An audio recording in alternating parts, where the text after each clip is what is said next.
Amigos, ¿cómo están? Bienvenidos a Escuchando el Autismo, un nuevo episodio de esta serie que estamos haciendo ahora con invitados de primer nivel que nos han ayudado a aprender, a conocer y a entender mucho mejor y mucho más del autismo. Yo soy Oscar García, soy papá de un niño con autismo grado 3 no verbal y mi compañero en batalla está aquí conmigo, Abraham. Hola, buenas. Hola a todos. Como siempre, muchas gracias por todo, por todo el seguimiento, todo el apoyo. Mi nombre es Abraham, estoy dentro del espectro y trabajo de profesor a nivel universitario en Reino Unido. He trabajado muchos años también con chicos, dando clases a chicos autistas y me ha encantado de estar aquí una vez más y muy ilusionado por la invitada de hoy. Sí, una invitada que va a tratar de un tema que a mí, por supuesto, me resulta muy, muy interesante por justamente el caso y la condición de mi hijo, pero que aparte sé que va a aportar mucho conocimiento a todos los que nos hacen el favor de escucharnos. Y sin más preámbulos, reciban compañeros a Francia. Bueno, muchas gracias por la invitación. A mí la verdad es que me halaga mucho que ustedes puedan pensar que yo puedo ser un referente, de verdad, a mí me llama mucho la atención eso. ¿Por qué? Porque a veces la gente me da la sensación de que piensa que como que yo los posts que hago o las actividades que hago, como que yo lo que digo lo invento y la verdad es que solamente es reproducir finalmente lo que ya hay. Sí, en verdad yo solamente reproduzco lo que ya hay. Pero lo que pasa es que lo hago en un lenguaje a lo mejor más amable, a lo mejor más cercano, pero en el fondo no es que yo esté inventando la rueda tampoco, no va por ahí. Y bueno, siempre que tengo la oportunidad, yo aprovecho de mandar un saludo y de agradecer a mis mentores, a Macarena Greff y a Miguel Higuera por todos sus conocimientos. De no ser por sus conocimientos, yo no tendría la oportunidad de estar acá. Eso es un ritual que yo hago siempre, sea en charlas presenciales o virtuales, yo siempre hago este ritual. Y bueno, yo pienso firmemente en verdad que lo bueno hay que agradecerlo para que se multiplique, ¿cierto? Sea abundante.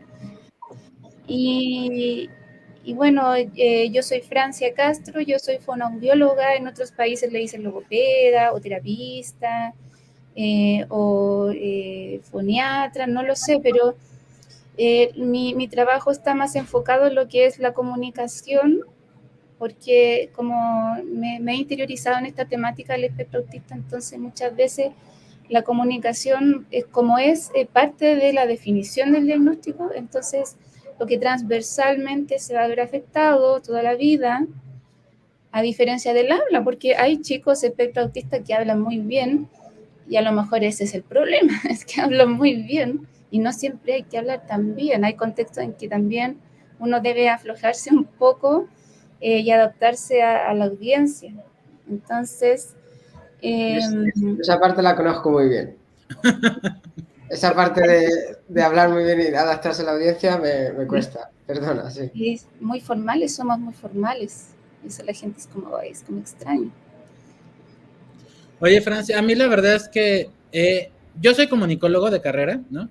Entonces estoy relativamente familiarizado con temas de comunicación, claro, vistos desde una perspectiva mucho más a públicos, ¿no? Grandes y demás, pero al fin y al cabo temas de comunicación. Pero ¿nos podrías describir brevemente qué es la fonoaudiología? O sea, cuando alguien escucha esta palabra que no la ha escuchado nunca en su vida, ¿qué debería de entender que es la fonoaudiología? Allá, bueno, la fonoaudiología es el estudio de la comunicación, el habla, la deglución, la audición y la motricidad orofacial.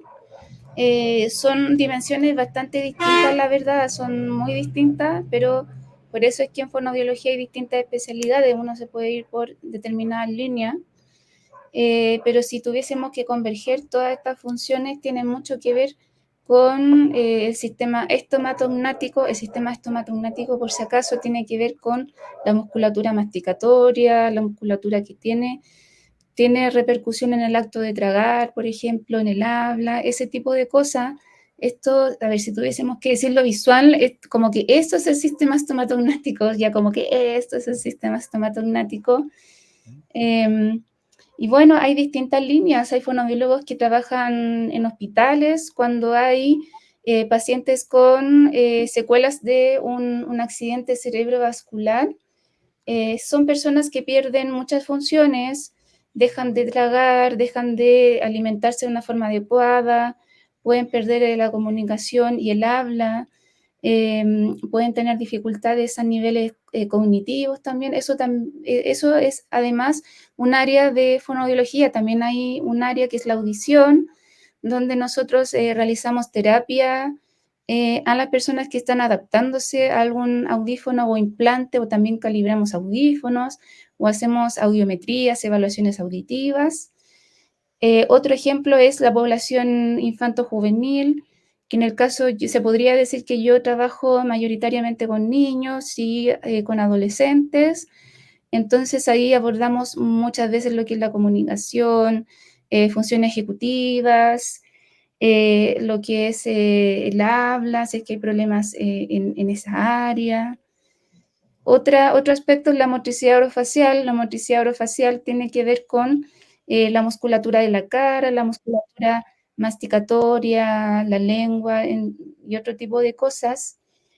Y bueno, hay de hecho fonoaudiólogos que trabajan en conjunto con odontólogos, y es precisamente estos fonoaudiólogos de motricidad orofacial que trabajan en conjunto con odontólogos. ¿Para qué? Para poder hacer reentrenamiento de diversas funciones. Por ejemplo, la respiración oral. La respiración oral tiene consecuencias muy importantes a nivel de lo cognitivo, porque claro, cuando los chicos están mucho tiempo respirando por la boca, desarrollan apnea obstructiva del sueño, y eso te lleva en un mediano o largo plazo a desarrollar déficit atencional. Entonces, ¿qué pasa? Ahí, claro, muchas veces tiene que haber una intervención quirúrgica de por medio, sacar amígdalas o adenoides que son demasiado grandes. Pero ¿qué pasa? Que aunque uno le saque los adenoides al niño, sigue respirando por la boca, es un aprendizaje integrado. Entonces, parte del equipo que reeduca a ese niño es el fonoaudiólogo, ¿me entienden? Por lo mismo. Sí, la verdad es que me parece súper interesante. Yo cuando, como les he comentado, mi hijo es no verbal, bueno, ya ligeramente verbal, y cuando empecé a entender todo lo que conlleva la verbalidad, y bueno, creo que el término más adecuado es no hablante, no tanto no verbal, pero yo cuando empecé a investigar y a entender todo lo que conlleva y toda la parte del sistema respiratorio y toda la parte de la lengua, de las mejillas, de los soplidos y las respiraciones y demás, me pareció un tema súper, súper interesante. Oye, Francia, y enfocándolo un poquito al tema del autismo, ¿no? El autismo como tal, ¿es parte del autismo el retraso del habla o estos temas, o es una comorbilidad? Mira, muy buena pregunta. La verdad es que, bueno, al menos y aquí culturalmente en Chile, cuando hablamos de un chico que tiene retraso del lenguaje, en general nosotros describimos en base a las conductas tempranas, sí, este niño tiene retraso del lenguaje, pero va más hacia un espectro autista. Okay. O también puede suceder, sí, este niño tiene un retraso del lenguaje, pero va más hacia un trastorno del lenguaje, o va más hacia cierto lugar. ¿Por qué? Porque muchos chicos aquí en Chile antes de los 3 años, al parecer no hay una evaluación estandarizada, una evaluación como más formal para poder dictaminar, este niño es X cosa, ¿verdad? Por aquí, por allá, ¿verdad? Pero como en espectro autista desde muy temprano se pueden observar conductas, entonces uno afirma, ¿cierto? Va más para allá. Pero el retraso del lenguaje, al menos en nuestro país, es como algo homogéneo que agrupa a distintas causas, pero que se expresan como un retraso del lenguaje y del habla. Ok. Se me ocurre una pregunta aquí, si puedo... ok, por ejemplo, hablamos de bueno, niños con 3 años, niños que todavía no está muy claro, ¿no? Todavía no está muy claro si están en el espectro, son autistas. ¿Has tenido casos porque es súper importante, ¿no? La estimulación temprana, súper importante empezar a trabajar, ¿no? Está claro que identificar es un retraso en el habla, un problema en el habla. Hay un caso o sea, ¿cómo procedéis, no? Es importante, ¿empezáis a trabajar con él esa particular carencia o esa particular necesidad, independientemente de que luego en un futuro tenga un diagnóstico autista o reciba otro tipo de diagnóstico? ¿O tenéis algún tipo de protocolo pues, para esperar? ¿O cómo trabajáis eso? Sí, me parece súper interesante. Mira, la verdad es que en Chile no hay un protocolo estandarizado. Nosotros tenemos la guía clínica del Ministerio de Salud, que a propósito igual es una guía antigua, es del 2011, y no es tan precisa en ese aspecto, ¿ya? Que lo que hace énfasis esta guía del Ministerio de Salud es que tiene que ser un abordaje multidisciplinario en caso de sospecha. Se supone que los chicos cada cierto tiempo van al sistema primario, ¿cierto? A los consultorios, esas cosas que son del sistema público, de atención primaria, y les hacen algo que se llama el control del niño sano, que es un control cada un año, ¿cierto? O a los 2 años. De tal manera que en caso de que hayan rezagos se puedan identificar. Y muchas veces, claro, en ese contexto de control del niño sano, las enfermeras pasan un cuestionario y ese cuestionario, si está con alerta roja, son derivados a un especialista. Entonces, ¿qué pasa? Ahí muchas veces se puede encontrar un problema. ¿Por qué? Porque en Chile yo siempre les digo a las personas, están esos neurólogos como de los 5 minutos y esos neurólogos que son mucho más, también ustedes, también ustedes. Sí, sí, sí. Ah, ya. Claro, hay médicos que son más rigurosos y uno dice, este médico sí debe saber, porque finalmente en 5 minutos tú no puedes evaluar todas las conductas, ¿cierto? Sí. Porque no es el entorno natural, no es tan ecológico. Pero en cambio, cuando nosotros pedimos un informe de fonoaudiología, de terapia ocupacional, de psicología, educación diferencial, y si eso se complementa a lo mejor con algo más estandarizado, una DIER, una 2.2, eso finalmente es una evaluación mucho más exhaustiva y mucho más ecológica, porque finalmente el autismo está en el día a día está el autismo, con los padres, las descompensaciones, las desregulaciones. Entonces, lamentablemente en Chile, en nuestro sistema público, lo que más hay son neurólogos de los 5 minutos. Entonces, el neurólogo de los 5 minutos no va a ser tan riguroso, ¿cierto? Y aquel que es más riguroso, igual es más costoso. No todas las personas pueden acceder a él. Entonces, ¿qué es lo que pasa muchas veces? Mientras no haya un diagnóstico oficial a nivel de salud primaria, los chicos derivan a un programa que se llama Chile Crece Contigo, que es un programa de estimulación temprana, pero lógicamente aquí van a ver muchos profesionales que viendo al niño igual van a intuir, ¿cierto? Que sí puede ser espectro autista, pero como no hay un diagnóstico oficial, igual trabajan con él. ¿Me entienden? Sí. Puedo hacer un inciso aquí, me gustaría hacer un inciso, aprovechar algo que has dicho, tu maravillosa explicación, porque sí que, bueno, ya he comentado en algún podcast y tal que estoy viendo en redes, yo no era muy de redes, pero sí que estoy viendo mucho, pues, profesionales que no son profesionales milagros que curan el autismo o que dicen que tienen un ojo clínico para identificar el autismo, nada más ver a una persona y todo este tipo, o curas para el autismo, o van a enseñar a cosas que son un poco. Entonces, es importante algo que han mencionado, ¿no? Independientemente del país, ¿no? Cuando me invitaste el otro día a conocer a tu audiencia en tu podcast, que invito a todo el mundo a ver porque es una maravilla. Hablamos un poco de las diferencias, ¿no? De Reino Unido con Chile, pero independientemente de que Reino Unido o Estados Unidos o Australia estén más avanzados en ciertas cosas, sí que está claro que lo que queda claro en todos los países es que es súper importante que un equipo multidisciplinar o interdisciplinar participe en el diagnóstico, ¿no? Desde pedagogos, inclusive los padres, hasta neuropsicólogos, psicólogos, terapeutas. O sea, que es un proceso, que el autismo no hay nada, no hay una varita mágica de nadie que pueda decir, no, es autista. No, lleva un proceso, nos hacen un día y es un tiempo lo que lleva. Entonces me parece que hacer solo ese pequeño inciso, ¿no? Porque sí que encuentro todavía muchas personas que por falta de formación pues llegan a la confusión entonces quería puntualizar para todo el mundo que nos vea, ¿no? Que eso está avalado por la ciencia, se ha demostrado, un montón de todos los artículos en todo el mundo, todo gira en torno a eso, ¿no? Y apunta a eso, a lo necesario que es un equipo multidisciplinar que participe en el diagnóstico y luego también pues en el trabajo, terapia, independientemente de que esté integrado en el colegio o que el alumno vaya al colegio a aprender unas cosas y luego vaya a terapia, ¿no? Independientemente de la forma en que se haga, pero todo eso es necesario en el desarrollo del niño.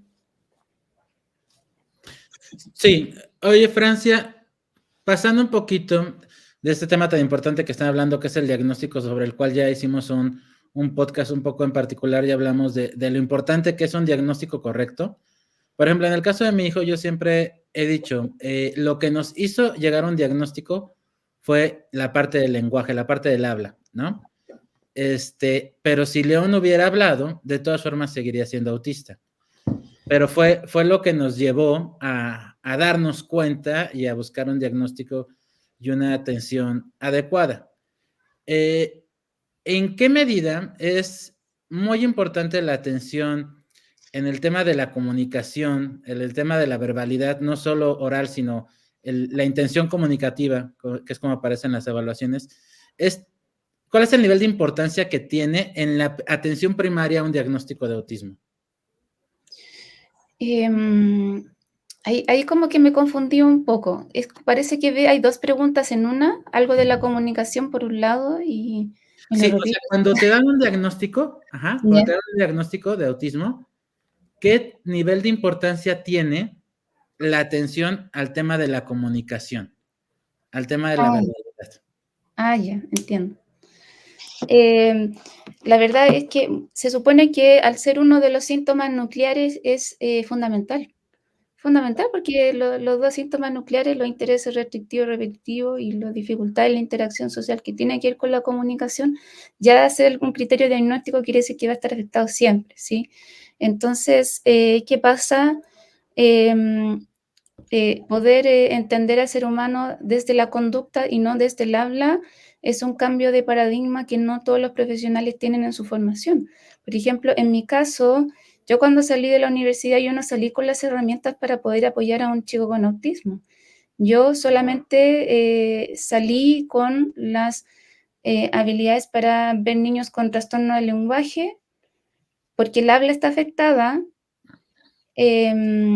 Principalmente, entonces, ¿qué pasa cuando uno trabaja en espectro autista? Uno debe cambiar la mirada hacia la conducta, que la conducta comunica, y yo me tengo que fijar no solamente en lo que habla, tengo que fijarme en la mirada, el acople corporal, lo gestual, las acciones que realiza, porque las acciones también comunican, entre otros factores.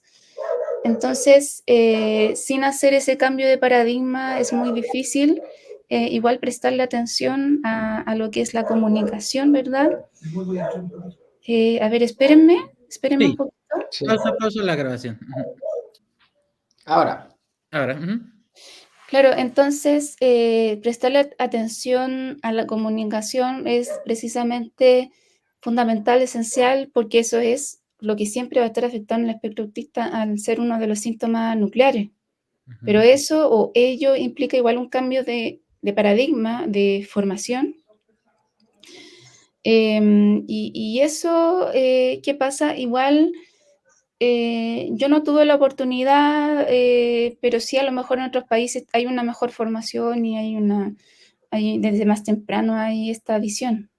Yo creo que hasta que no trabajas con una persona en el espectro, de verdad no te das cuenta, ¿no? Y al final es lo que tú dices, es esencial ese cambio en el paradigma, ¿no? Ver la comunicación in situ, no ver la comunicación per se, lo que es comunicación, porque a veces que solo te mire un chico cuando le estás hablando en el espectro, ya es comunicación, ya te está diciendo, fíjate, y yo es un ejercicio que hago mucho a los profesores, yo te digo, que formo o asistentes de profesor que formo, ¿no? Es fijarse, igual que siempre hablo de identificar las oportunidades de aprendizaje, siempre a la hora de formarles, siempre les pongo vídeos bueno, trabajamos con estudiantes y lo que les pido es muchas veces que apunten, ¿no? Cualquier tipo de comunicación que sean capaces de identificar, ¿no? Porque la gente muchas veces ve identificación, incluso cuando empiezas a trabajar con PECs y con visuales, pues bueno, son capaces de identificar visuales o tal, pero cualquier gesto, cualquier mirada, es parte de la comunicación, ¿no? Todo eso. Yo tengo una pregunta, ¿no? Bueno, por mi parte también el autismo que yo tengo, o así un poco más, un autismo verbal, ¿no? Hablamos pues, tipos de trastorno de comunicación, ¿no? Y por otro lado está trastorno pues, del habla, ¿no? Que es una parte, ¿no? Que es, como dices, mucho, entiendo, ¿eh? Yo no soy experto en esto, por eso estoy aprendiendo un montón y me encanta lo que explican, ¿no? Porque yo siempre he ido a la parte de la comunicación, ¿no? Que es la parte que sí que trabajamos mucho incluida en la pedagogía, ¿no? Porque al final la única forma que tienes de enseñar es aprender a comunicarte y enseñarles a comunicarse también y entender eso.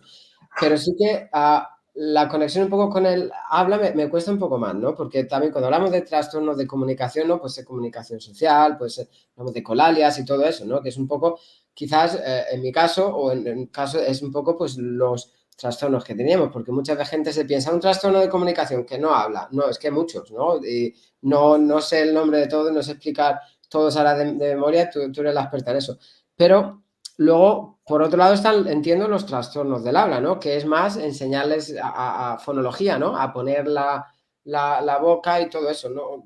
¿Podrías explicarnos un poquito cómo interconecta todo eso? Que a veces incluso habrá una línea muy delgada, ¿no? De separación.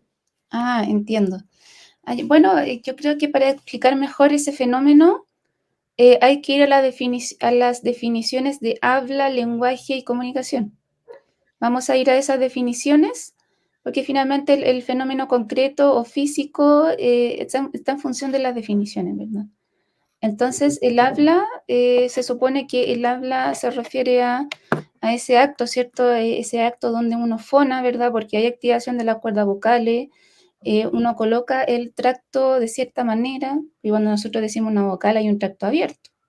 Pero cuando nosotros colocamos un tope, por ejemplo, ahí hay un tope, ¿cierto? Que es un obstáculo que genera los labios, ¿cierto? Ahí hay una consonante, que es la P, ¿verdad? En el habla eso sucede.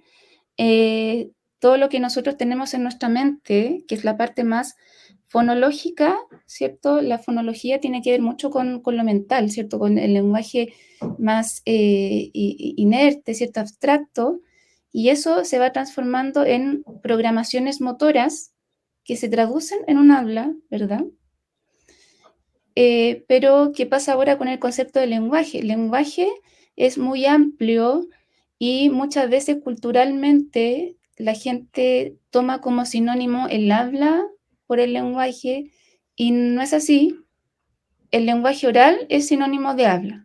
El lenguaje a secas es más abierto, porque hay lenguaje escrito, lenguaje gestual, lenguaje pictográfico, fonético, ¿me entienden? Sí. Entonces, claro, pero ¿qué pasa? Nosotros venimos de una herencia oralista y esta herencia oralista, todo lo que es cultura también va formando nuestro pensamiento y nuestras creencias. Entonces, cuando muchas veces yo escucho a los médicos decir, no, si este niño no tiene lenguaje, porque no habla. O sea, no tiene lenguaje oral, pero a lo mejor tiene otro tipo de lenguaje, ¿me entienden? Entonces, una vez hecha esa distinción, cuando hablamos de comunicación, ahí nosotros pensamos en el habla y distintas modalidades del lenguaje cuando actúan al unísono. Por ejemplo, nosotros estamos los tres acá y yo también en la medida que hablo con ustedes, yo también muevo mis manos, voy intercalando la mirada, ¿verdad? Hago énfasis en ciertos puntos de lo que voy diciendo. Eso igual tiene que ver con la comunicación, porque Una cosa es hablar planamente y otra cosa es hacer énfasis en distintos puntos de lo que yo estoy diciendo. Claro. Entonces, si nosotros consideramos, ¿verdad? Esas distintas definiciones, también podemos orientarnos mucho mejor a los fenómenos que ocurren en las dificultades. Por ejemplo, en la praxia del habla es una alteración del habla, sí. ¿Por qué? Porque la programación motora de los músculos subyacentes al habla está afectada, ¿sí? La programación motora, ¿por qué? Porque una cosa es tener el lenguaje, la fonología, lo abstracto, la estructura de la palabra, pero después eso se tiene que traducir en movimientos, en una articulación. Pero si esa articulación falla, entonces aparece la apraxia del habla. Así como hay apraxia del habla, también está la apraxia fonatoria. La apraxia fonatoria tienen ese mismo principio de que es una programación motora, pero en base a las cuerdas vocales. Las cuerdas vocales son músculos y también necesitan una programación a nivel neurológico. Entonces, una persona que tiene apraxia fonatoria también va a ser una persona con dificultades para fonar. Que eso puede ocurrir mucho en pacientes secuelados con accidente cerebrovascular. Ujú. Lo que es un trastorno del lenguaje afecta principalmente lo que es lo más abstracto del lenguaje, ¿cierto? Esa parte abstracta, intocable, que tiene que ver con la gramática, tiene que ver con la fonética, la fonología, tiene que ver con la semántica también, o sea, el vocabulario o las relaciones léxicas, o también la pragmática, que es algo que está muy afectado en el espectro autista, también tiene que ver con eso. Pero ¿qué pasa? En general, los chicos con trastorno del lenguaje está más afectada la dimensión de la fonética y la fonología y la gramática, mientras que en espectro autista está más afectada la semántica, todo lo que es conocimiento del mundo, y la pragmática, que tiene que ver con el aspecto más social, función ejecutiva.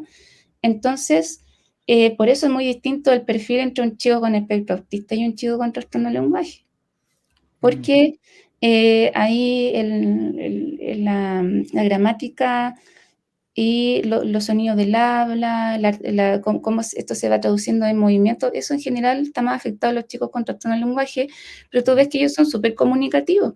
Desde muy temprano tienen respuesta e iniciación a la atención conjunta. Ellos te dicen, "Guau", que me dijo, pero yo sé que a ti te gusta eso, me lo quieren mostrar, no sé qué dijo, pero yo sé que me quiere mostrar eso, ¿sí? Y te busca, le gusta compartir contigo. Un chico con trastorno del lenguaje muchas veces, que no se le entiende mucho, pero él trata de compensarlo, esa es la diferencia, trata de compensarlo. Claro, por ejemplo, Ujú.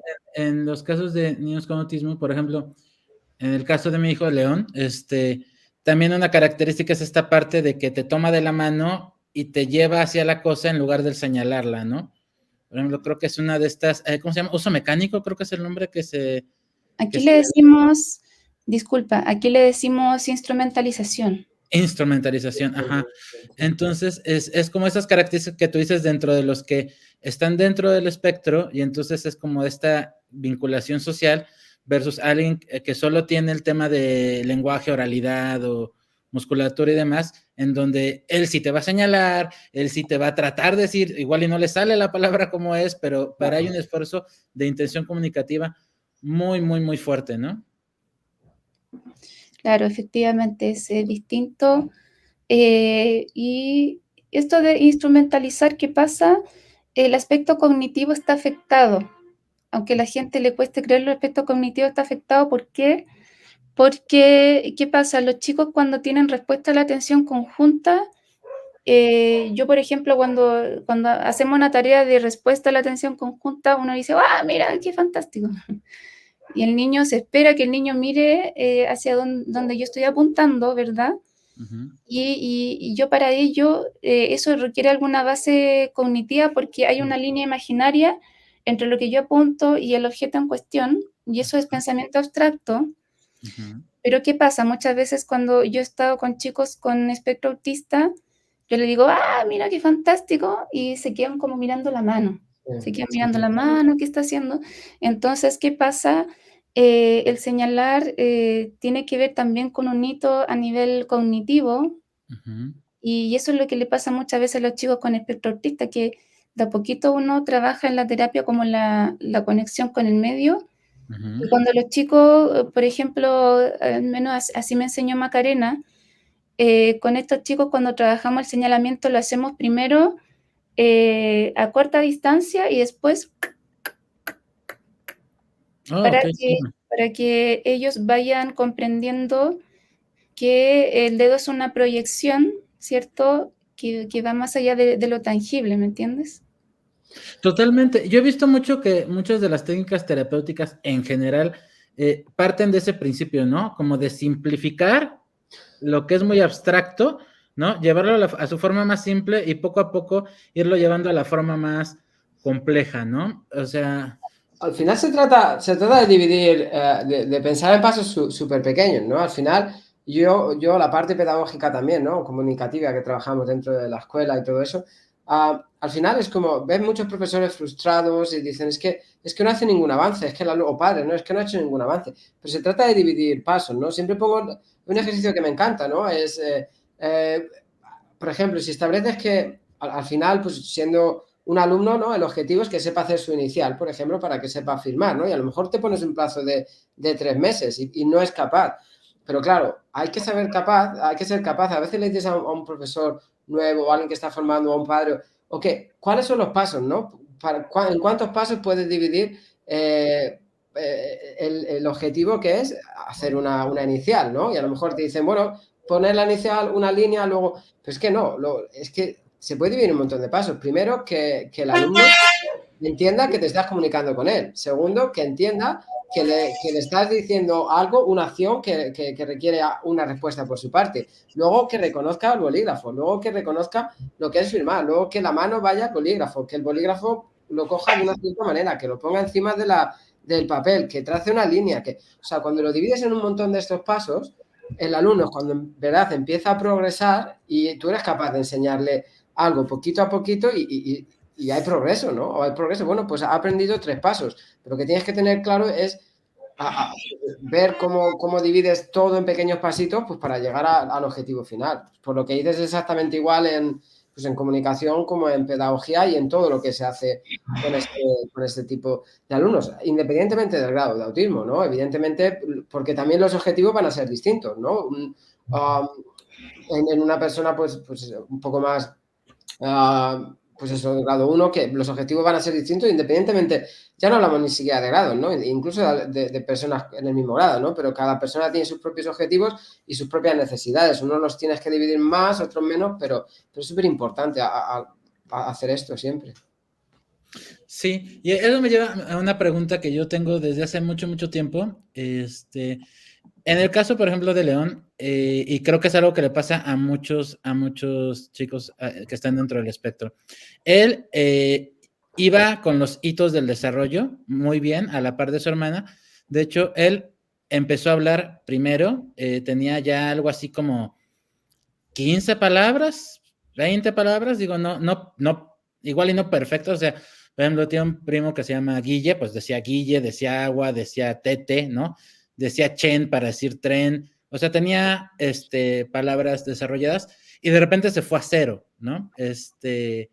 Entonces, eso, desde el punto de la fonoaudiología, ustedes, porque desde el punto neurológico ya me han dado alguna explicación, pero desde el punto de la fonoaudiología, ¿ustedes tienen identificado estos tipos de trastornos que se presentan de alguna forma de que iban bien en el desarrollo y de repente se van a cero? Yo creo que sí, nos basamos en lo mismo, porque nosotros al menos aquí le llamamos una regresión. Eso pasa mucho en las regresiones. Ujú. Y bueno, si el fundamento es neurológico, aquí, bueno, al menos lo que yo he estudiado es que la genética puede influir bastante, pero no es que la fonoaudiología haya propuesto sus propias teorías. En Ujú. general, las teorías son las mismas para todo el equipo, porque tiene mucho que ver con cómo es la disyuntiva del espectro autista, porque finalmente uno dice cómo surge, es algo perinatal, postnatal, epigenética, ¿verdad? Yo creo Claro. que es como una de las tantas dudas que existen. Sí, lo preguntaba más como desde el punto de vista del tratamiento. O sea, por ejemplo, si te dicen de un niño, como el caso de León, ¿no? Que hablaba, ¿no? Y tenía cierto desarrollo con hitos hasta un cierto punto en el cual perdió y tuvo esa regresión que mencionas. Si el acercamiento es diferente a uno que de repente nunca tuvo ese desarrollo y que tal vez pudieran ser otro tipo de formas el acercamiento terapéutico, así como, por ejemplo, están los niños que son muy ecolaicos, pero que no tienen sentido en el uso de las palabras, sino solo la repetición. O sea, como que hay, dentro del espectro sabemos que hay muchas variantes, o sea, como que siento que son diferentes condiciones y que tal vez el acercamiento terapéutico en estos 3 casos que te comento sería muy diferente de entrada, pero no lo sé, es una duda que tengo.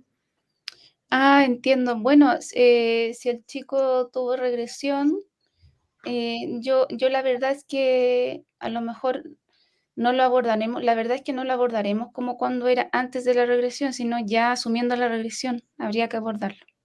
Ok. Porque ese es el actual, ¿cierto? El actual es esa, entonces, eh, probablemente ha sido un chico que tenía un repertorio de palabras y volvimos muy hacia atrás.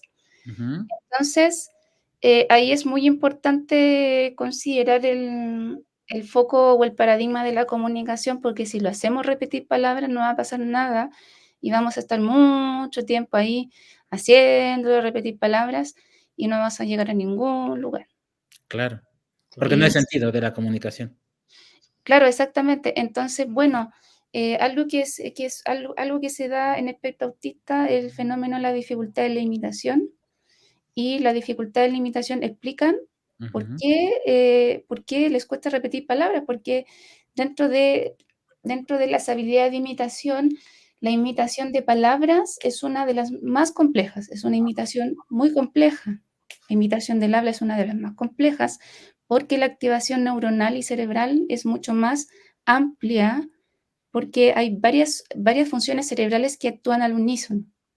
Y esto tiene que ver con estudios de Helen Clark y Raymond Kent, que son investigadores del área de las neurociencias que a través de resonancias magnéticas, por ejemplo, funcionales, resonancias magnéticas funcionales, que son aquellas que tú haces una tarea y en vivo tú ves en la pantalla las lucecitas cómo se prenden, ¿cierto? Uh-huh. Haces X tarea. Entonces, ¿qué pasa cuando ellos solicitaban una tarea de repetir el habla? La activación era mucho mayor, versus a lo mejor imitar un movimiento X como esto, ¿verdad? Entonces, como hay una mayor carga cognitiva o carga cerebral, es una tarea más difícil. Entonces, ahí está el dilema. Si este niño no sabe imitar esto, ¿cómo le vas a imitar que repita el habla? Si no es capaz de imitar eso. Entonces, es porque la imitación está muy afectada en el chico espectro autista. Y algo que se ve a través de los estudiantes o de los chicos es que los chicos muchas veces con mayores dificultades, porque también mayormente tienen una dificultad de limitación, y por eso avanzan más lento y por eso requieren mucha ayuda física. Porque son chicos que uno le dice, ah, mira, haz esto, y no pasa nada, Claro. ¿no? Y uno está así eternamente y no pasa nada, entonces uno tiene que recurrir a una ayuda física, de tomarle la manito amablemente, ¿cierto? Pero en cambio, los chicos que tienen menos dificultades, ¿por qué tienen menos dificultades? Porque sí, le cuesta la imitación, pero no de una forma tan exacerbada, no de Uh-huh. una forma tan exacerbada como este otro tipo de chicos. Entonces, la imitación es algo transversal en el espectro autista. De hecho, en el A22 se evalúa la imitación también. Y yo la verdad es que, siendo bien honesta, en mi formación universitaria a mí jamás me hablaron de esto que es tan importante, jamás. Es que Yo es un conocimiento que está avanzando mucho y es muy nuevo, ¿no? Muchas veces es un conocimiento que para que llegue a los planes educativos de las universidades tarda, o sea, es la realidad. Sí, sí, yo creo que al final luego mucha gente que trabajamos con personas en el espectro o que trabajan, al final llegas a ello casi por casualidad. O sea, llegas, empiezas a trabajar con personas en el espectro y dices, y mucha gente que conozco, y es como, ostras, me parece fascinante y ya empiezas a formarte, por ejemplo, en Reino Unido, pues la misma National Autistic Society o los mismos colegios son los que te forman también y cosas así, pero mucha gente llega casi por casualidad, no es algo, o sea, yo creo que, no sé si te ha pasado a ti también, Francia, yo creo que no conozco a nadie que empezó hace años a estudiar conmigo y profesores y que dijera, no, yo quiero ser profesor de chicos con autismo o me quiero especializar en autismo. Yo creo que no conocía a nadie. Luego ya sí, llegas por casualidad, empiezas a trabajar y es fascinante, pero no hay tanta especialización en las universidades. Sí, es verdad. Sí, porque, por ejemplo, yo aprendo mucho de Macarena Kreff. Ya, ella sí hace clase en la universidad, pero en una. Claro. Sí, al final algún máster, luego tienes que hacer algún máster, pero porque ya hayas conocido el espectro y te guste, y sí que hay másters y cosas así, pero sí, no hay tanto. Yo, por ejemplo, otra cosa de las que te diría que me gustaría que compartiéramos ahorita con la gente que nos ve, y voy a hablar aquí sí desde mi experiencia otra vez, es, yo cuando llevé a mi hijo a terapia de lenguaje y demás, pues yo me imaginaba algo, insisto, de nuevo, desde la ignorancia, en donde iban a estar, pues practicando palabras y practicando el uso total de la oralidad, ¿no? O sea, yo eso es lo que me imaginaba cuando voy a terapia de lenguaje. Y sorpresa no es así. O sea, sorpresa es primero como se lo explicaron a mi esposa en su momento, es, vamos a llenar esa cabeza de información primero para que tenga información que pueda salir. O sea, primero tiene que entrar mucha información para que después pueda salir. Y a través de pictogramas, a través de fotos, a través de juego, a través de muchas cosas, empezaron a llenarle la cabeza de información, de imágenes, de vocabulario, por decirlo de alguna forma.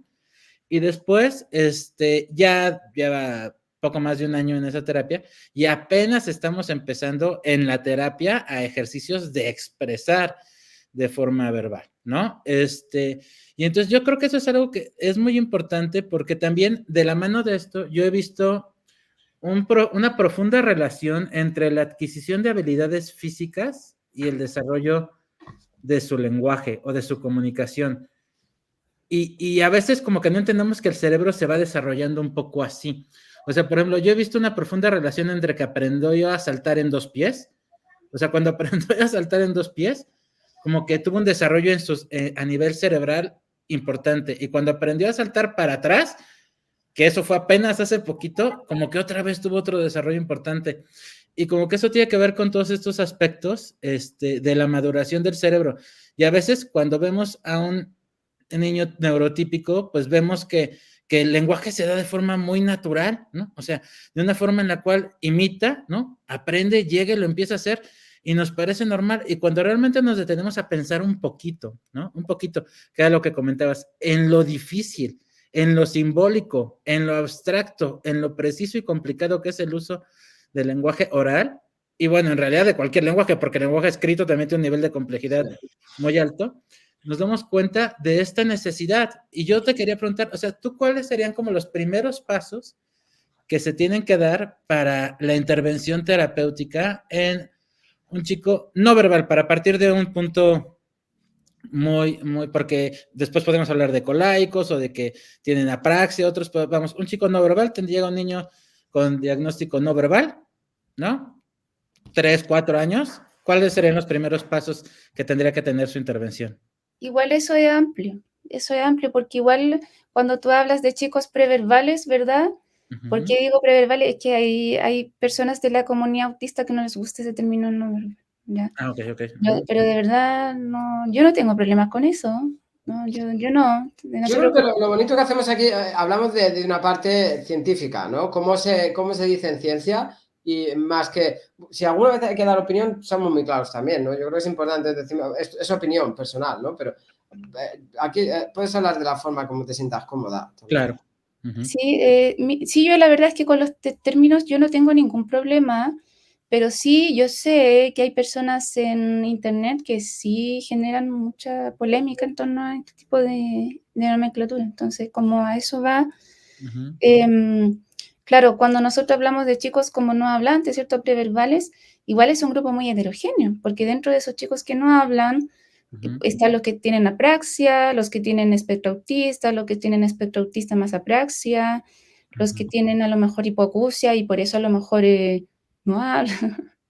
Porque no sabemos en qué medida esa pérdida auditiva está influyendo. Entonces, ¿me entienden?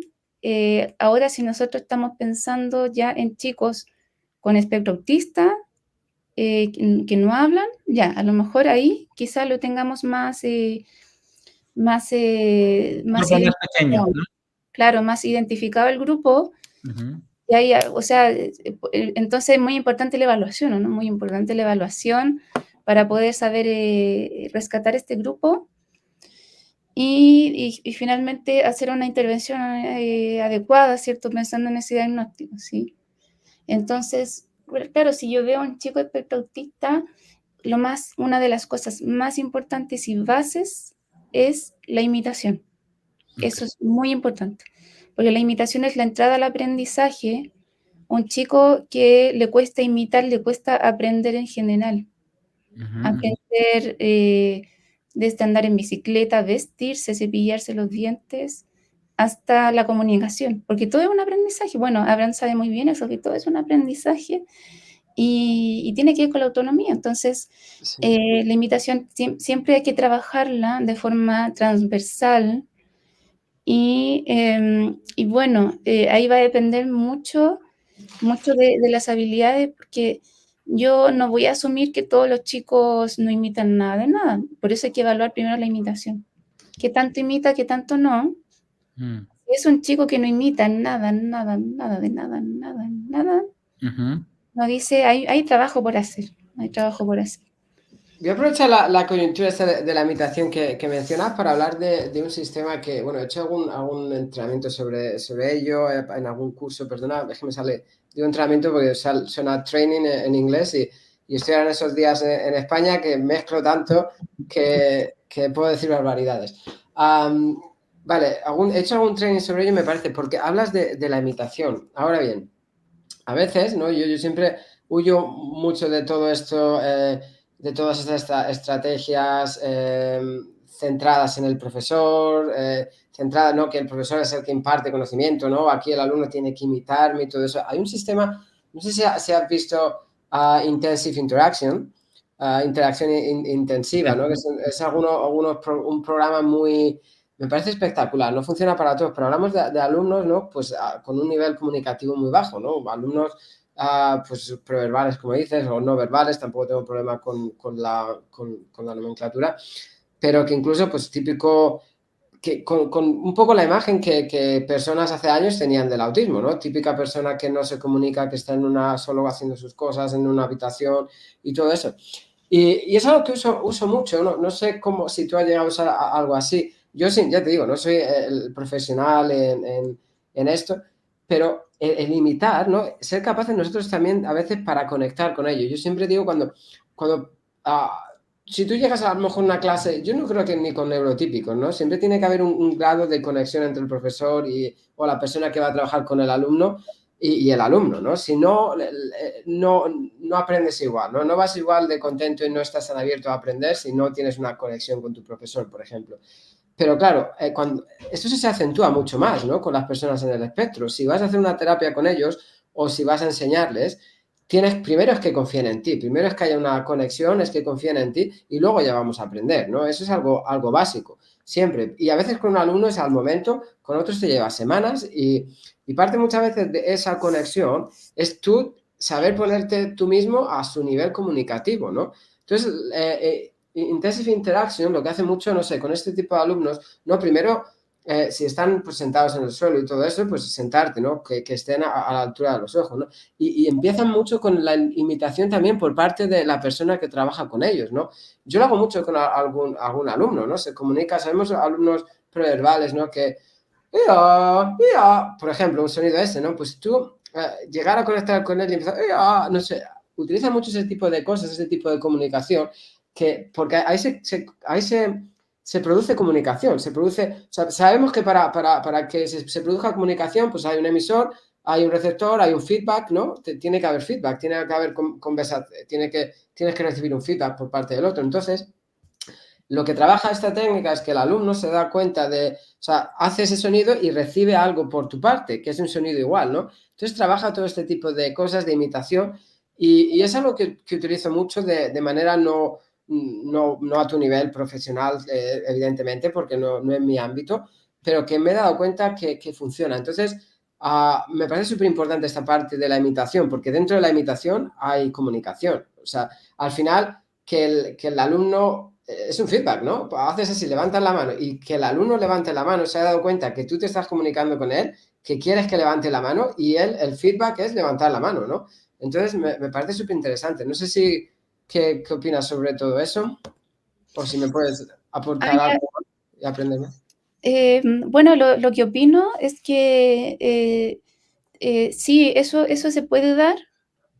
Ahora, igual a mí me gusta poner en la palestra esa otra cara de la moneda del que no imitará. Igual me gusta hablar de eso, ¿sí? Porque está siempre, o sea, está el chico que va a imitar. Pero, ¿qué pasa? Uno como que empieza a desarrollar esto de siempre piensa en lo más triste, siempre piensa en lo más triste, como para saber qué hacer uno, es como una forma de anticiparse, como, no sé, a mí me ayuda así como para anticiparme. Y, y bueno, si yo pienso en chicos así que por más que hagas eso de, como del modelo, ¿verdad?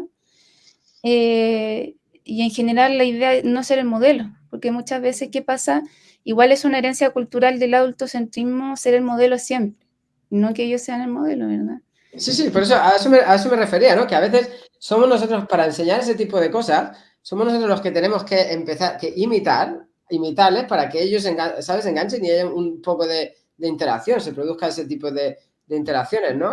Me pareció súper curioso, ya te digo, un training que hice sobre eso y se usaba con ciertos alumnos. Igual, aprovechando eso, yo sí, como siempre digo en educación, con algunos alumnos funciona muy bien ABA, con otros alumnos no funciona tan bien, con unos funciona muy bien PEX. Entonces, yo creo que también es un poco interesante, ¿no? No sé cómo será en tu ámbito, pero a mí particularmente yo siempre digo, no me gusta encasillarme.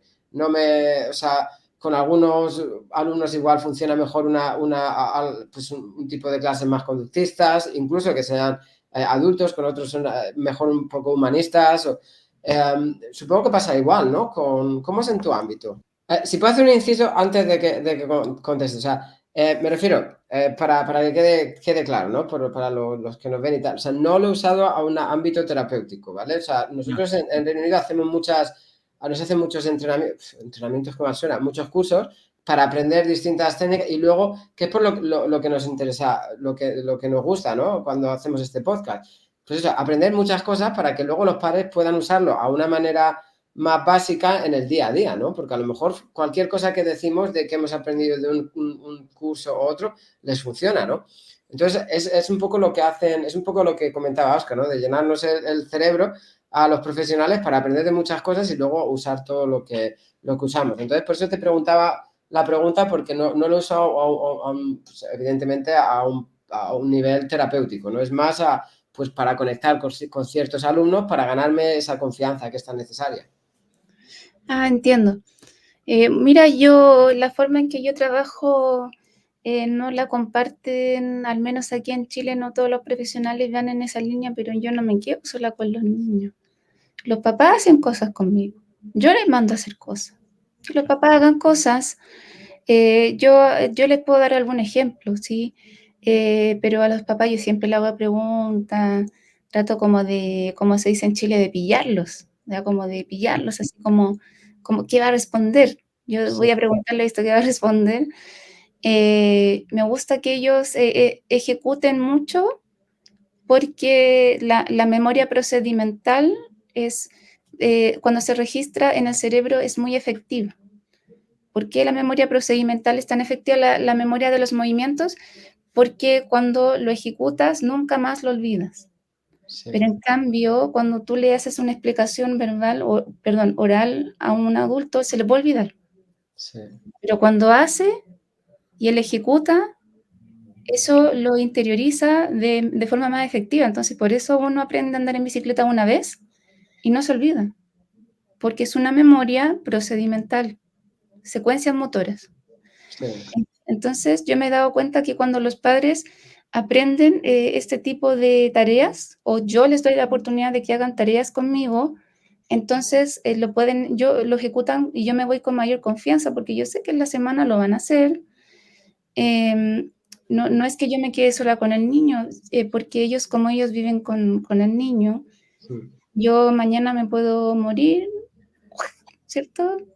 Y Sí, hasta bueno, ahí ahí. volvemos a lo que hablamos muchas veces en el podcast y tal, y es un poco siempre mi aproximación al mundo del autismo, quizás también porque soy parte de ello, quizás, pero yo creo que siempre, y es básico, padres de chicos con autismo, profesionales que trabajamos, todo profesional que trabajamos, y maravillosos profesionales casi todos los que he conocido, la clave de todo esto es compartir el conocimiento. O sea, si queremos que el mundo mejore para personas en el espectro, tenemos que compartir nuestro conocimiento. No se trata solo de, evidentemente, es que no podría estar más de acuerdo contigo, no se trata solo de que el niño venga a mi terapia, yo le enseñe y aprenda a hablar por mí y siga viniendo, no. Cuando tratamos con personas, este tipo de trabajos que son vocacionales, no se hacen por ser millonarios, se hacen porque de verdad te gustan, ¿no? Porque es algo que quieres traer a la sociedad. Entonces, es súper importante que eduquemos a la gente, es súper importante que eduquemos a los padres, es súper importante que les incluyamos, ¿no? En todo tipo de cosas que hagamos, a nivel pedagógico, a nivel terapéutico, a cualquier nivel, porque así es como de verdad vamos a cambiar la vida de los alumnos. Y aparte, que se nota mucho cuando un padre participa el padre, ¿no? Hay padres a lo mejor más dejados y se ve mucho la progresión de los alumnos. Cuando un padre, no sé si te pasará en tu ámbito igual, pero cuando un padre está con él, se interesa, llamadas todos los días, ¿cómo trabajas con mi hijo que quiero trabajar? Viene al colegio o a terapia, aprende y sigue con esa forma. Si no, no tiene sentido. Si yo me comunico de una forma con el niño en el colegio y luego va a casa y no hay una progresión, no hay una consistencia, ¿no? Siempre hablamos de consistencia, incluso cuando va de una clase a otra o cuando va a un nuevo colegio, pues si no se mantiene esa consistencia, al final, pues luego se dan regresiones, luego se da, pues no se aprende tampoco tanto. Entonces, yo te digo, no podría estar más de acuerdo contigo. Para mí lo básico aquí es formar a la gente, pero formar a la gente no se trata solo de educar o dar terapia al niño, se trata de formar a todo su entorno. Sí, es verdad. Bueno, me alargué un poco en eso igual, como que no era tan atingente la pregunta, pero sentí que era necesario porque yo sé que en mi país todavía estamos con ese enfoque más asistencialista de cómo se entiende, ¿verdad?, este tipo de ayudas. Uh-huh. Y bueno, si nosotros lo pensamos, cuando los padres cambian sus conductas, también los chicos empiezan a cambiar sus conductas y en la casa hay muchos círculos viciosos. Hay círculos viciosos muchas veces. Entonces, bueno, volviendo a la pregunta original, bueno, esos chicos que no imitan, por ejemplo, las imitaciones que son más accesibles para ellos son las imitaciones con objetos, y las imitaciones con objetos, ideal que sean objetos con un sentido. Por ejemplo, tú tienes un vaso, yo tengo un vaso, tú tienes el cepillo de dientes, yo tengo el cepillo de dientes, tú tienes la peineta, yo también tengo mi peineta, o un pañito para limpiar, ¿cierto? La mesa, que a la gente no le dé miedo pedirle al niño que limpie la mesa, es que hay personas que dicen, ay, pero ¿cómo va a limpiar la mesa si es un niño? Yo pienso que igual es importante, yo no sé si decirlo, a ver, que no por ser hombre. Claro, no, tienes toda la razón, dilo por favor con toda confianza, sí. Que como algo de equidad de género, o sea, Claro. muchas veces culturalmente se asume que la mujer tiene que hacer limpieza y cocinar, pero igual esto es una oportunidad de transmitirle a esas nuevas generaciones que es un trabajo colaborativo, cooperativo, y ahí los aprendizajes también son más globales, ¿cierto? Toda la comunidad aprende, y una forma de aprender es a través de este tipo de tareas, de barrer. Yo tengo mi escoba, pero tú también tienes la tuya. Entonces, de esa manera, si yo no veo que él me imita, a lo mejor algún tercero que me ayude, a lo mejor a iniciar ese movimiento y que él termine, o ejecutar el movimiento completo va a depender mucho. La sombra, ¿no? La famosa sombra. Claro, exactamente. Una pregunta aquí un poco, mi vena pedagógica, ¿no? Hablas de, bueno, siempre hablo de identificar las oportunidades de aprendizaje, ¿no? Entonces, muchas veces la gente, cuando muchos profesores tienden a pensar que están muy, no sé cómo decir, close-minded, la mente un poco cerrada, ¿no?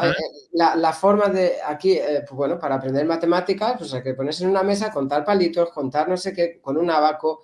Entonces, yo siempre voy a lo contrario, ¿sabes lo que te digo? Fíjate tú, si coges una escoba de barrer, que a lo mejor el alumno está imitando, lo está haciendo, se está moviendo, porque a lo mejor un alumno necesita moverse más activo, ¿no? Coges una escoba de barrer, le estás enseñando pues a independencia, estás trabajando y fíjate, ¿se pueden enseñar matemáticas? Claro que sí. 1, 2, perdón, pero 1, 2, 3, 4, 5 y luego push. Por ejemplo, y ya te inventas, ¿no? Muchos estudiantes son muy rítmicos, también muchas personas en el espectro. Entonces, cualquier canción, están aprendiendo matemáticas, ¿no?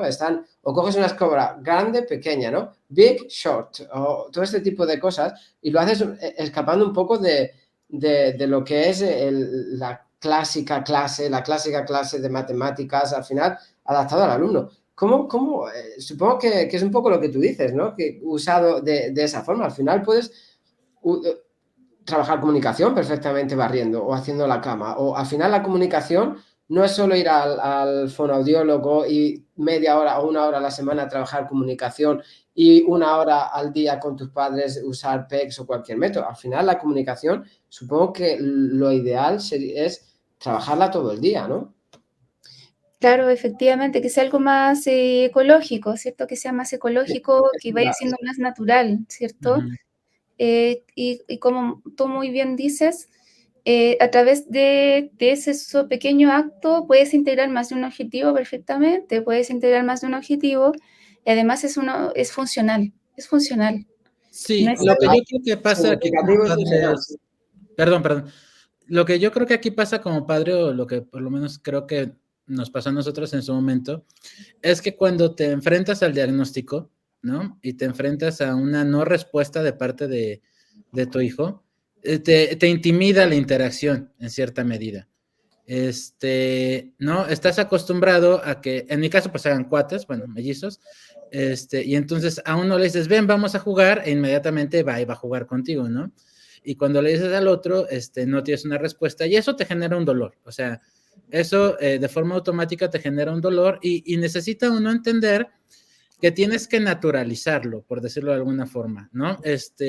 Tienes que, una de las primeras terapias que tomamos, que era Moyaba, y al final ya no nos sentimos a gusto con esa metodología, pero creo que al principio nos fue muy, muy útil, era con juguetes de estos de carpintero, ¿no? Y entonces, lo primero que nos dijeron es que tienen que practicar que imite el juego del carpintero, ¿no? Y entonces primero era con el martillo así de, pa, pa, pa, ahora tú, León, hazle pa, pa, pa, y como dices, y por ejemplo yo, y ahí empiezas a desarrollar esas cosas y después tienes que llevarlo a la vida cotidiana, ¿no? Como dices, a ver, León, ven, vamos a hacer esto, a ver, León, ven, vamos a hacer el otro, y los tienes que llevar. Lo que pasa es que como padre tú tienes una idea, ¿no? Una concepción de lo que va a ser la relación con tu hijo de primera instancia, y esa esfera en algún punto se rompe, ¿no? Esa burbuja se rompe, y es difícil para los padres de repente darnos cuenta de que ahora lo tenemos que atacar de otra forma, o sea, y que también está bien, y que también se disfruta, y que también eventualmente se logra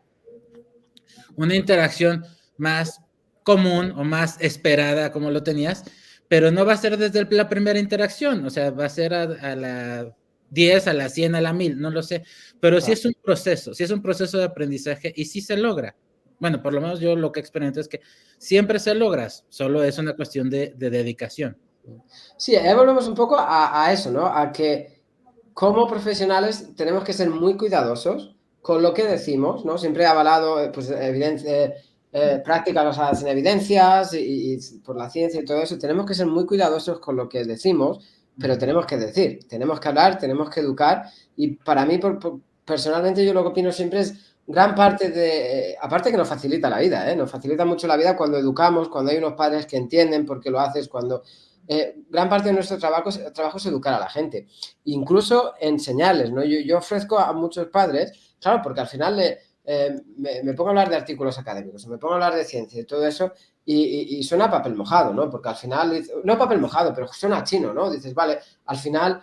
Incluso, pues muchas veces, por lo que me dicen, la gente nos ve a los académicos un poco también como lejanos, ¿no? Como aquí está el profesor de universidad, habla de esta forma, ¿no? Claro, pues los estudios, lo que tenemos que hacer es simplificar también eso muchas veces. Yo ofrezco a padres, muchas veces he hecho con padres, formación, ¿no? Para que ellos sean capaces de llegar a estudios académicos y ir a la información básica que necesitan para saber conclusiones, para saber, ¿no? Todo ese tipo de cosas como buscar.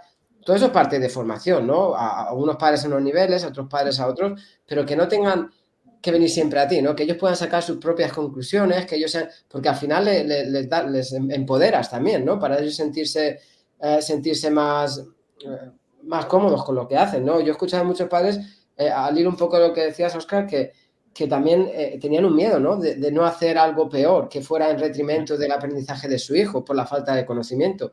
Claro, si es importante estimular la estimulación temprana para los alumnos, si tú tienes un padre que no esté formado, como por desgracia son la mayoría, ¿no? Porque no han tenido, muchos no conocen el espectro de antes.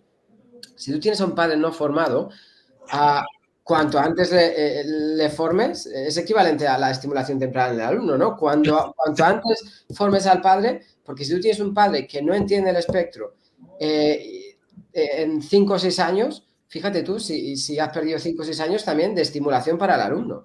Entonces, claro, para mí lo primero es siempre enseñar a los padres también, ¿no? Esto es lo que es entender el duelo también, acompañarles, o los profesionales encargados de lidiar también con esa parte, ¿no? Por eso el equipo multidisciplinar o interdisciplinar, pues entender toda esa parte, pero formar. Para mí formación es la clave. Es la clave si queremos cambiar todo esto. Tú, Francia, ¿cómo te toca trabajar? Porque yo siento que el habla, por lo menos para mí, ¿no? Porque es de esas partes como de...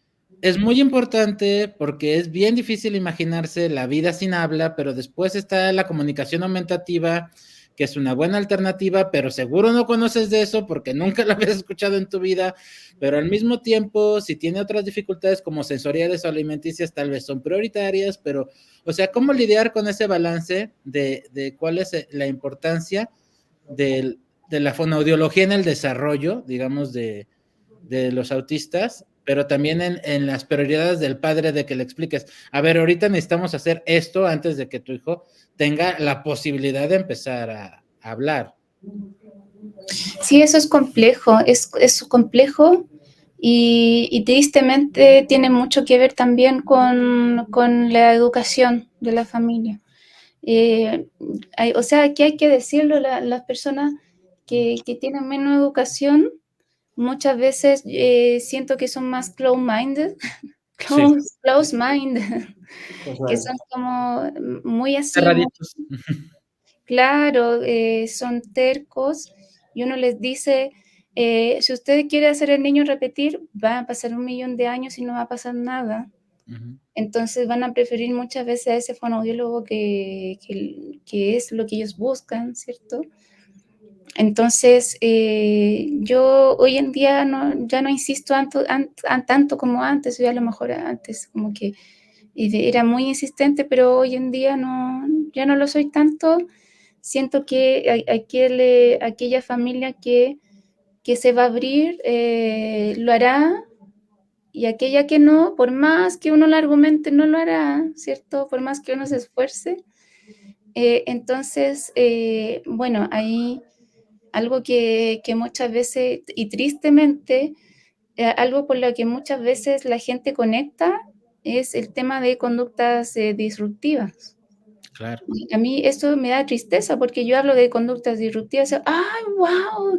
Como que todos abren los ojos, ¡oh, qué fascinante el tema! Pero cuando yo hablo de comunicación a nadie le interesa, ¿sí?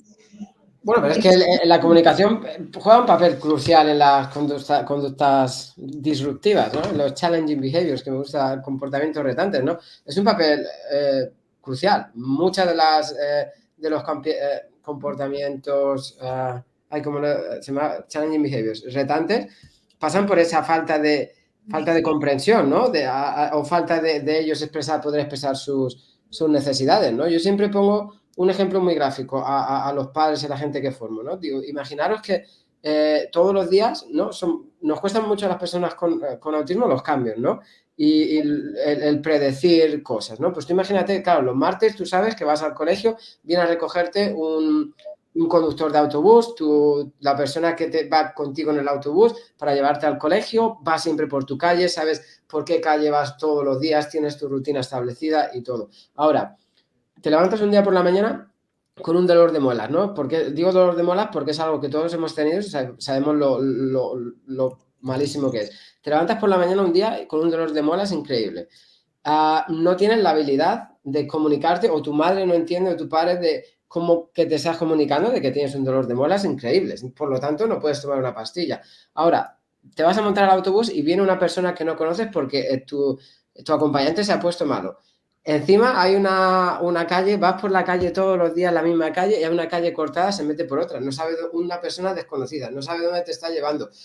Tienes el dolor de muelas. Llegas al colegio y hay una persona encima diciéndote, ponte a hacer esto, ponte tal, ponte... Es que es normal que el alumno coja una silla, la tire o cualquier cosa que haga, ¿no? Entonces, la comunicación es básica, ¿no? Si le damos al alumno herramientas suficientes para...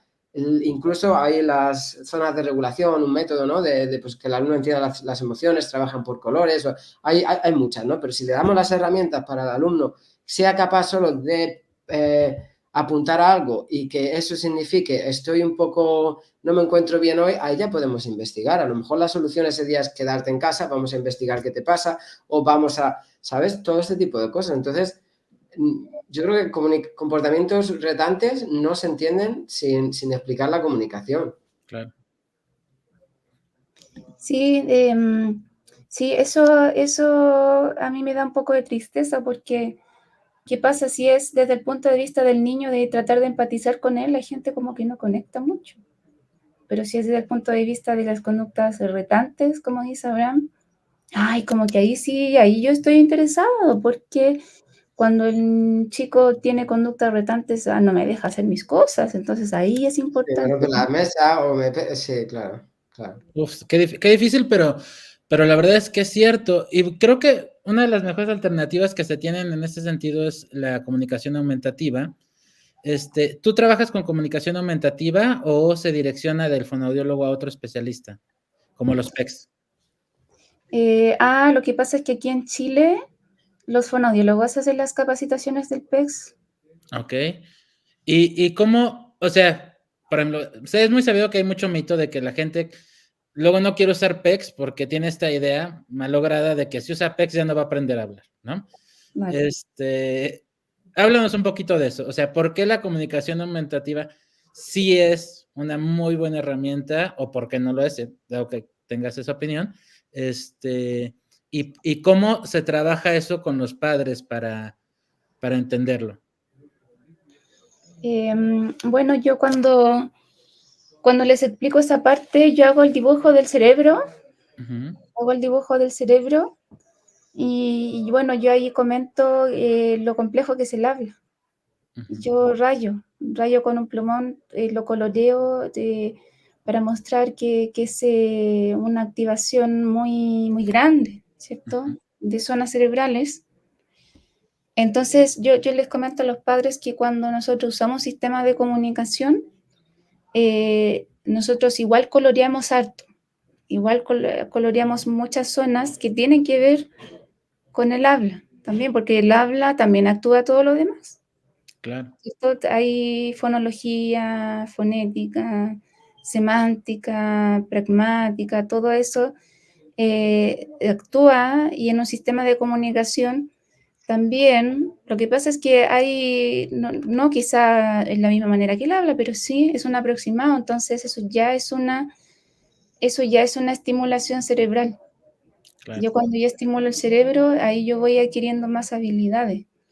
Pero si yo no tengo sistema de comunicación, entonces eso se atrofia. Oh, Yo- ok. Eso le digo a los padres con dibujitos, con dibujitos. En México decimos con manzanitas, Con para que... manzanas, sí, con manzanas. Que si no, no pasa nada. Entonces, claro, está este mito efectivamente, este mito de que que no va a querer hablar. Ujú. Pero, ¿qué pasa? Si usted está en el lugar de este niño, usted de verdad siempre va a tratar de hablar de una u otra manera. ¿Sabe por qué? Porque a veces el PEX está allá, al final de la habitación. Sí, Entonces, ¿usted qué haría en el lugar, si estuviera en el lugar de ese niño? Igual usted intentaría hablar, ¿o no? Claro. Entonces, porque ay, ¿para qué me voy a mover Por en el... practicidad. sí, Claro, sí, sí. claro.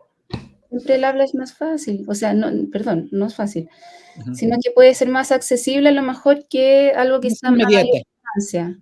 Mm, más inmediata, ¿no? O sea, si desarrollas la habilidad, pues va a ser tu habilidad de preferencia en ese tipo Claro. de circunstancias, ¿no? claro, claro, Sí, exactamente. yo por compartir mi experiencia personal, nosotros al principio también nos costó un poquito de trabajo empezar con PEX. Yo lo atribuyo más a una como falta de capacidad de explicarnos cómo funcionaba el sistema que otra cosa, pero la verdad es que para nosotros y para León ha sido totalmente algo muy positivo el poder usar PEX. Le ha ayudado muchísimo. León, la verdad es que es un niño que difícilmente se molesta, ¿no? O cae en estas crisis o algo por el estilo, pero las muy pocas veces que lo ha tenido ha sido por no poder comunicarnos algo y la frustración que eso conlleva. Y la verdad es que con PEX nos ha ayudado muchísimo. Yo sí se lo recomiendo ampliamente a cualquier padre que nos esté viendo, a la edad que sea, ¿no? Porque si el caso es que tienen ya un adulto, adolescente, autista que todavía no tiene un sistema de comunicación aumentativo, pues la verdad es que sí puede ser una herramienta que les sirva muchísimo a todos.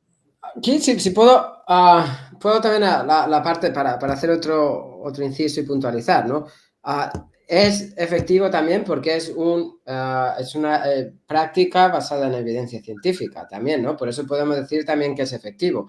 ¿Qué significa esto? Pues que la ciencia lo avala, que hay suficientes estudios que han demostrado que esto es efectivo con los alumnos en el espectro autista, ¿no? Me gusta puntualizar esto para que los padres se vayan, o las personas que nos vean, pues se vayan dando cuenta y entiendan lo que significa pues todo esto de prácticas basadas en evidencias, que no es algo que haya funcionado con un alumno y la evidencia sea lo que yo diga, ¿no? Que son siempre prácticas, pues esto, avaladas por la ciencia. Y apuntando también algo en eso, lo que creo que es importante también, en muchos casos, es darles al alumno las herramientas suficientes, ¿no? Para que tenga donde elegir, para que tenga... Es como mencionabas antes, Óscar, no significa que vaya a dejar de hablar, no. Significa que le estamos dando todo el apoyo necesario para que se comunique. Impulsándolo, trabajando de otra manera también que pueda comunicarse, trabajando el habla y todo eso cuando sea el momento adecuado y lo dicte un profesional, pues como Francia o un fonoaudiólogo o la persona que... Pero es darle todas las herramientas para que se pueda comunicar, para que no tengamos duda de que puede comunicarse y puede hacernos saber cómo se siente y nosotros hacerle saber lo que esperamos de ello, ¿no? Porque muchas veces pasa lo mismo, pasa con los neurotípicos también, ¿no? Mi hijo es que se porta mal, es que no... es que o no hace lo que le digo ya, pero le has dicho exactamente, sabe, entiende Claro. tu hijo lo que le has pedido, ¿no? Y vuelvo a contar esto que Francia seguramente no me ha escuchado. Tuve un alumno, ¿no? Que cuando hacíamos clases en línea, ¿no? Cuando la pandemia me decía la madre, es que por favor, que a ti te tiene mucho aprecio, puedes hablar con mi hijo, que no es independiente, mi hijo. Y digo, vale, y hice una reunión con ellos y digo, bueno, ¿para qué estamos aquí? Y dice la madre, bueno, pues voy a decir un nombre random, Kevin, para que Kevin sea más independiente, porque no es independiente. Y mi pregunta fue, Kevin, ¿sabes lo que significa ser independiente? Y dijo él, no, ¿cómo va a ser independiente si no sabe lo que significa ser independiente? ¿Sabes? Entonces ahí ya le explicamos, establecimos una lista de cosas para que él fuera independiente y fuimos cogiendo pasito a pasito, pues cosas para que cada vez fuera más independiente, ¿no? Y de eso se trata, de darles a los alumnos, ¿no? Todas las herramientas posibles para que se comuniquen, para que entiendan también nuestra parte de comunicación. Francia, coméntanos por favor, la verdad ya vamos sobre la hora de conversación y vamos a seguir teniendo otras conversaciones del futuro, pero coméntanos dónde te puede encontrar la gente, dónde puede conocer sobre tu contenido, buscar una cita, una atención, etcétera, etcétera. Ya, bueno, yo tengo Instagram. En mi Instagram, Francia con Y, Francia Fonoaudiología. Ahí aparece también, o sea, me pueden escribir un mensaje por interno, ¿cierto? También pueden ir a mi Facebook también es Francia Fonoaudiología. Lo mismo en el canal de YouTube. En el canal de YouTube hay varios videos interesantes, si ustedes quieren averiguar. Francia Fonoaudiología también. Claro. Sí, también, pero con Y. Si no como el país, sino que con Y, como aparece acá, ahí, no, ahí. Aquí. Ahí aparece, sí. Y bueno, usted me puede mandar un mensaje por interno o si no en el WhatsApp. La verdad es que casi en todos lados yo pongo mi WhatsApp en los afiches, así que no hay problema con eso. Perfecto, y también tienes un grupo de WhatsApp, ¿correcto? Sí, en el que, bueno, está, lo que pasa es que yo tengo varios. Uno es en el que está Oscar. No, Oscar están dos. Ya, el que es el de actividades, hay uno de actividades donde yo ahí mando, la verdad es que mi spam, bueno, en todo mando mi spam en realidad. Porque uno nunca sabe, bueno, ahí alguien se meterá, siempre alguien se mete en la actividad, aunque sea una persona. Bueno, en ese grupo de WhatsApp masivo de actividades, ahí yo voy subiendo las cosas que voy a hacer, las clases o los en vivos, o a veces yo publico post, así como de mi Facebook, así como es importante que los chicos señalen porque bla, bla, bla, bla, bla, algo así. Y eso también yo lo coloco en el WhatsApp, por si ustedes quieren estar ahí, ingresar, me escriben y ahí yo les doy el acceso. Perfecto. ¿Y das consulta en línea? ¿La fonoaudiología es algo que se puede hacer en línea? Sí. Ahora el enfoque es distinto, porque ahí el enfoque es formar a los padres, que ellos se graben, analizar las grabaciones, las rúbricas. A mí me gusta mucho online, me acomoda más. Okay. Aquí en la casa hay muchas cosas que hacer, entonces mientras más online mejor. Claro. Pero eso también voy presencial, pero es más acotado porque como soy chilena y yo vivo en Santiago, tiene que ser como en ese sector. Claro. Sí, justo por eso te preguntaba si tenés la atención online para que te pueda buscar la gente de nuestro equipo que requiera una atención en particular sobre este tema. Y bueno, ¿algo más que nos quieras comentar? Bueno, agradezco mucho la instancia, agradezco mucho la oportunidad. Yo conocí a Abraham a través de Oscar, yo conocí a Oscar a través de una clase que yo hago a otros países, que no era gente chilena, ideal que no fuera gente chilena, porque me interesaba mucho tener un vínculo con otros países, no solamente en Chile.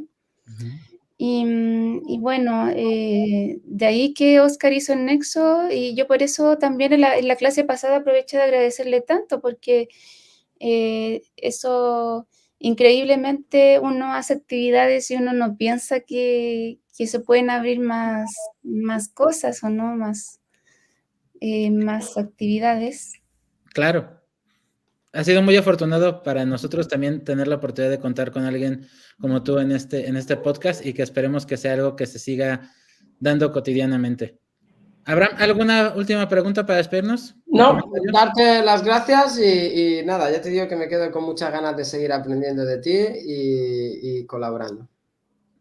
Perfecto. Ya, buenísimo.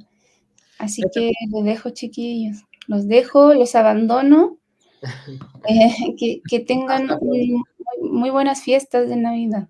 Tranquilas. Tranquilas. Yo así lo voy a hacer, voy a estar tranquila. Ese es mi refuerzo, ese es mi premio. Me parece muy bien. Hecho, amigos, muchas gracias por acompañarnos. Recuerden darle like, comentar, nos encantan sus comentarios y compartir para ayudarnos a llegar con más gente. Esto ha sido Escuchando el Autismo. Muchas gracias.